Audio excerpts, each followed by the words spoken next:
With me for this conversation. With me in studio is Dr. Tom Elliott, Medical Director of BC Diabetes. And joining us from Kelowna, Michelle Hewitt is Chair of Disability Without Poverty. Good afternoon to you both. Good afternoon, Michelle. Good afternoon. Yes, we have Michelle H. and Michelle E. here. Nice to have you both. Thanks so much for joining us on this topic. Dr. Elliott, for you, what is your reaction initially to national universal coverage for people living with type 1 and type 2 diabetes? It's about the most exciting thing in my professional life, Really? Michelle. Yeah. If it promises to be, first dollar coverage, in other words, the insurer, the federal combination of federal and provincial governments paying everything for the drugs and devices that would be on my list, that's the holy grail. That's what's been missing. That's what's been preventing allowing everybody with type 1 or type 2 diabetes to be on therapies that I consider to be top-notch. The government says across Canada there are 3.7 million people with diabetes. 1 in 4 have reported they're not following treatment plans due to the cost. Can you tell me about that? Because we often hear that many Canadians are covered either through BC Pharmacare or a private plan. So where are the gaps for British Columbians living with diabetes? In BC, the main gap is getting to the Pharmacare deductible. So it's calculated based on the income tax return from 2 years prior, line 23600. You take that number and you apply it to the deductible. So in British Columbia, if you're on welfare and if the family income is below $13,750, then everybody gets all the drugs and devices covered by Pharmacare at no cost. Okay. If it's above $13,750, then you've got to reach your deductible before you get any coverage. So that's the problem. So what's the average deductible? the average deductible in the province for families is about $2,500. So, if you've got type 1 diabetes and you need insulin, a continuous glucose monitor, an insulin pump, that's $25 a day. It's going to take 100 days to hit that deductible, so more than 3 months. So the clock gets reset every January the 1st, Michelle, and that's when the pain hits. So people have to go and spend all that money out of pocket, unless, of course, they have extended medical coverage. Okay. And you don't know yet at this point whether that is what the universal federal plan will look like, right? Is that right? Well, Minister Dix and I have been exchanging text messages. Health Minister Adrian Dix, okay. Yes. And, he's firm that it's first dollar coverage. Without a deductible. Okay. Without it, and he's determined that there will be no deductible on the drugs and devices that are covered. So the doubt in my mind really is over what's covered and what's not. That's where I have my anxiety. And the federal government would be negotiating with the provinces on that, on the coverage, right? I presume so. Okay. Michelle, I can see you nodding along, wondering what is your reaction to the first steps of this national Pharmacare program? Yeah, so I'm also a diabetic, so I can talk to this from a personal standpoint, but also obviously, at Disability Without Poverty, we hear from a lot of people who struggle with these sorts of things. I have in front of me the list of diabetes medications to be discussed with the provinces for specific coverage, and perhaps the most famous drug for diabetes outside insulin currently is not on that list, Ozempic. So the whole group of semaglutides, and as I understand it, when the discussions were happening between the NDP and the Liberals, that's where the big holdup was whether they should cover Ozempic. And I think that speaks to a lot of stigma that goes on in a lot of directions, right, that we can take, whether it's, relating to people who need this drug for diabetes, whether people who are being fat shamed because they use it to lose weight and all kinds of things. So I find it really disappointing that right out of the gate, there's already a class of drugs that are not being included. And if this is a pilot project for how Pharmacare as a whole will roll out with all other it's not a very, comprehensive way to start. So when it comes to people, so the province currently covers 100 test strips a month, a year. Let me get my brain in gear. A year. So let me tell you what that often means. So I'm somebody that has MS as well. My hands aren't very good. I often drop those things, or I don't get the blood on it right, and it comes up with an error message. So 100 for a lot of us isn't very many. And so people resort to trying to rinse them off and all kinds of things that clearly aren't how they were intended to be used. So I think, again, the devil is in the details as to just, so how many test strips are you going to cover? What types of pumps? What are these limitations going to be? Because, if we're starting with the pilot project with limitations, then it doesn't bode well, I think. So I'm sorry, Tom, to rain on your parade of this being the most exciting news, but I'm reading the small print. And Michelle, I'm so glad you brought up the Ozempic question, because I do think it's prejudicial. It's the stigma that she was talking about. I saw you people don't nodding at choose that. to be obese. They don't choose to have diabetes. Ozempic is the single most effective drug in type 2 diabetes.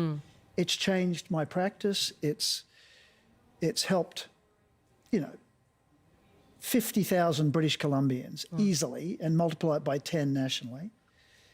I think it's a mistake. And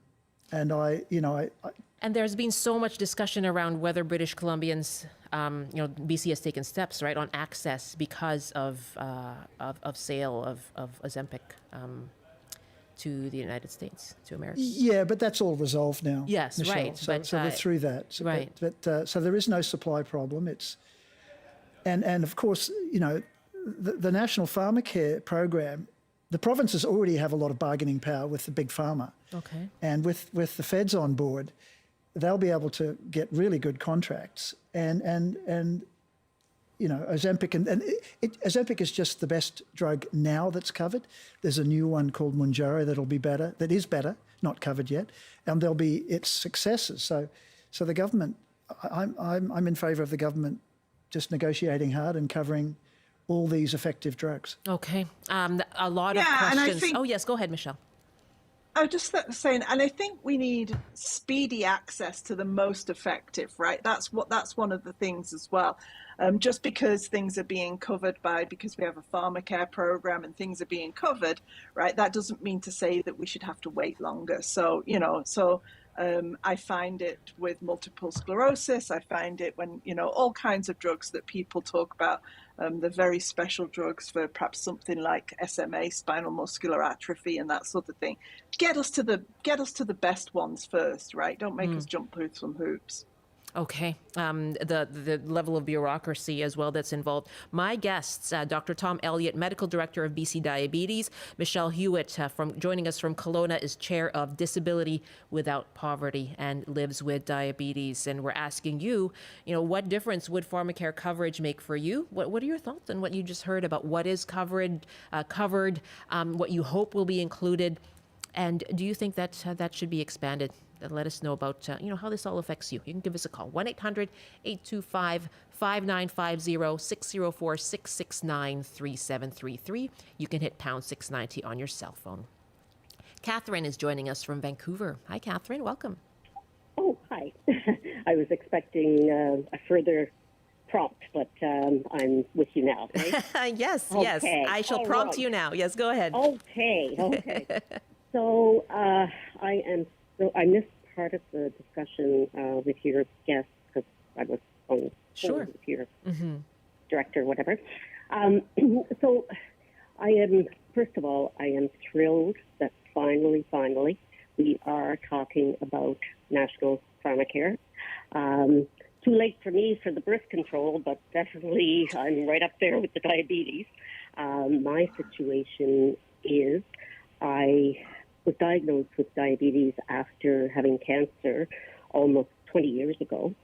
So over time, my pancreas just shut down more and more and more to the point where about 5 years ago it was producing nothing of consequence. And so I went on so type 1. And I'll spare all the in-between stuff, but just to say, just yesterday, I did training on the tandem pumps, Okay. which has state-of-the-art technology. Some of your guests may be aware of it. I'm one of these people who's very sensitive to the amount of insulin in the body, and so I spike up and drop down. And it's hard on the body and apparently hard on the brain and all that kind of good stuff. This technology predicts half an hour in advance whether I'm going up, going down, and adjusts the dosage of insulin accordingly. I am fortunate to be able to afford, because I have private insurance from my previous work, so I have some coverage. About a pocket, about $1,500 right now. But, you know, I just, my heart goes out to everybody who does not have that. And, you know, we want to keep ourselves healthy, but we need the tools to do it. And I know I'm not alone, that there's thousands, maybe millions of people across the country who are working to do that. So, yeah. And I think one of your guests spoke about national negotiation. Now that I'm retired, that is something that I want to sign up for, is a reputable organization to lobby for that. I can only use the example of New Zealand, where I understand that their cost of prescription drugs is so much lower than ours. And, you know, I'm out of my league when I'm talking about any details. But you want to get more I know involved, it sounds like. I do, I do, because you know what? We are all Canadians. It shouldn't, I kind of experienced this again. Vancouver is an incredible place to have cancer, if you have to, right? And I had incredible treatment here, but through an organization, I met other folks across the country who did not. And, you know, it shouldn't be. We all pay our income tax. And, it's a whole other discussion about provincial management, but surely there can be some kind of joint. Catherine, and, you know, I appreciate your saying that that you are luckily, and you acknowledge that you're lucky to be able to afford the device that you need, but what you would like to do is to, because of your empathy for other people who are going through the same thing and perhaps can't. Well, yeah, and let's face it, money runs out eventually when you're retired. Don't have a pension like a lot of other folks out there too. So, so I just really applaud anybody who's involved in trying to facilitate national coverage and better coverage. And yes, as to your guest's point, the devil's in the details, but hey, we'll take one step at a time. We hear you. Catherine, thank you so much. You are very all the best to you, okay? Thank all the you. best. That's Catherine in Vancouver. Any thoughts about that? Here's someone who's, you know, she's really applauding it and wanting to lobby for that negotiation that you've been talking about, Tom. What do you hear from people? And Michelle shared her stories, but what do you hear from people? Well, that was Catherine, wasn't That's it? Catherine. Catherine, Yes. Well, it looks as though insulin pumps will be covered by the National Pharmacare program. As long as continuous glucose monitors are also covered, then what Catherine is enjoying because of her extended medical, it's called an automated insulin delivery or artificial pancreas. That technology will be available to every Canadian. There are about 300,000 Canadians living with type 1. And one of my mission is to get the best therapies to everybody. So I'd like to get 2/3 of people on one of those artificial pancreases within the next couple of years. The other third may not choose to go on or may not have the necessary capacities to use it. But this is the excitement about this National Pharmacare program, that state-of-the-art therapy be available to every Canadian. That's exciting. That's thrilling. What was going through your mind listening to Catherine, Michelle? So, diabetes in my family is genetic, and 100 years ago, my great grandmother went to Ireland to visit family, ran out of insulin, couldn't access any, and died. Oh my goodness. This Yeah, right. So this plan means that, I'm not saying that that's what happens today to Canadians, but as Tom went through when it comes to pharmacare and deductibles, people struggle to access medications. I mean, I could tell you, stories about, we're concentrating on diabetes, all kinds of struggles that people go through. Right? We never want that type of situation to happen. We want what Tom's talking about to happen. We want everybody to be at that front end of receiving the absolute best treatment, no matter their income, no matter where they live in the province, whether it's remote and rural, or whether it's in Vancouver. So, that's the promise that this brings. And as advocates, that's what Tom does as part of his work, and that's what that I do. It's, we have to keep our foot to the pedal here to make sure that there aren't, like Ozempic isn't on the list that's here already. We have to make sure that, everything is there, that the best possible access for everybody. Let's take another call before we move on with more questions for you. Owen is joining us from Vernon. Hi, welcome, Owen. Hi, thank you for taking my call. So what's your experience?